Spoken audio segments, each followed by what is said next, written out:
안녕하세요. 여러분의 부동산 셔틀 김집사입니다. 오늘은 6월 27일 발표된 대출 규제 강화 정책 이후 부동산 시장에 어떤 변화가 나타났는지 차분하게 그리고 재미있게 정리해 드릴게요. 자, 먼저 이 6월 27일 대출 규제 뭐가 달라졌는지부터 빠르게 훑어볼게요. 이번 규제의 핵심은 실수요자는 보호하되 투기 수요는 더는 안 된다라는 겁니다. 쉽게 말해서 한 채 살 사람은 살 수 있게 도와주되 여러 채 사서 시세 차익 노리는 건 막겠다는 거죠. 규제 내용은 구체적으로 이렇습니다. 투기과열지구는 LTV가 40%, 조정 대상 지역은 50%, 비규제 지역은 70%까지 가능합니다. 생애 최초 주택 구입자는 최대 80%까지도 허용되죠. 그리고 DTI는 40에서 60%, DSR은 소득에 따라 40% 또는 50%로 적용됩니다. 여기에 이번 7월부터는 스트레스 DSR 3단계가 본격 시행되면서 금리의 1.5%를 더한 조건으로 심사하게 됩니다. 결국 대출 가능 금액이 더 줄어든다는 얘기죠. 그렇다면 이 규제가 실제 시장에 어떤 영향을 줬을까요? 가장 먼저 눈에 띄는 건 거래량 감소입니다.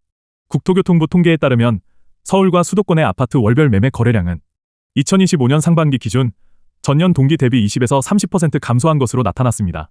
서울 강남 3구의 경우 지난 5월 대비 6월 거래량이 25% 이상 줄었다는 통계도 있었죠.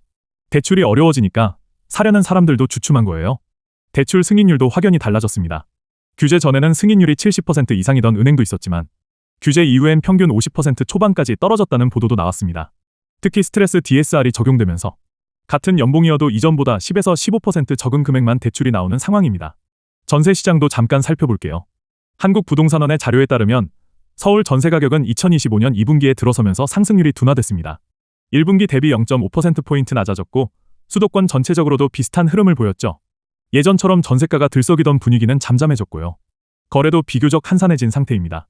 그럼 전문가들은 이 상황을 어떻게 보고 있을까요? 흥미로운 점은 전문가들의 전망이 딱 절반씩 갈리고 있다는 겁니다. 일부는 공급이 부족하다, 다시 오를 거다라고 보고요. 또 다른 쪽은 미분양 많고 역전세도 걱정된다, 가격은 더 안정될 것이라고 말합니다. 실제로 2025년 상반기 기준 전국 미분양 주택 수는 7만 호를 넘었고 서울 아파트 착공 건수도 작년 대비 15% 가까이 감소했거든요. 수요는 줄고 공급도 줄고 참 애매한 상황이죠? 이런 혼재된 시장 속에서 정부는 추가 규제를 예고하고 있습니다. 이재명 대통령은 최근 강력한 규제가 더 남아있다고 말했는데요. 이 말의 뜻은 지금 집값이 다시 요동칠 조짐이 보인다면 언제든 더 센 규제가 나올 수 있다는 뜻입니다. 자, 그럼 종합적으로 봤을 때 지금은 어떤 시기일까요? 크게 보면 두 가지는 확실해 보입니다. 하나는 정책 효과가 분명히 나타나고 있다는 점이고요. 다른 하나는 시장 분위기가 확실히 차분해지고 있다는 겁니다. 투자 수요는 위축되고 실수요자 중심의 거래만 조심스럽게 이어지고 있는 거죠. 그리고 중요한 건 앞으로의 방향이 단순히 오를까 내릴까가 아니라 얼마나 안정적으로 유지될 수 있을까라는 거예요. 거래량, 대출 승인율, 전세가 흐름, 이런 데이터를 차근차근 따라가다 보면 감정이 아니라 사실로 판단할 수 있게 됩니다. 오늘도 끝까지 들어주셔서 감사합니다.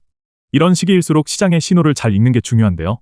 앞으로도 김집사의 줍줍정보 채널에서는 이처럼 통계와 흐름 중심의 정확한 정보로 여러분께 도움드리겠습니다.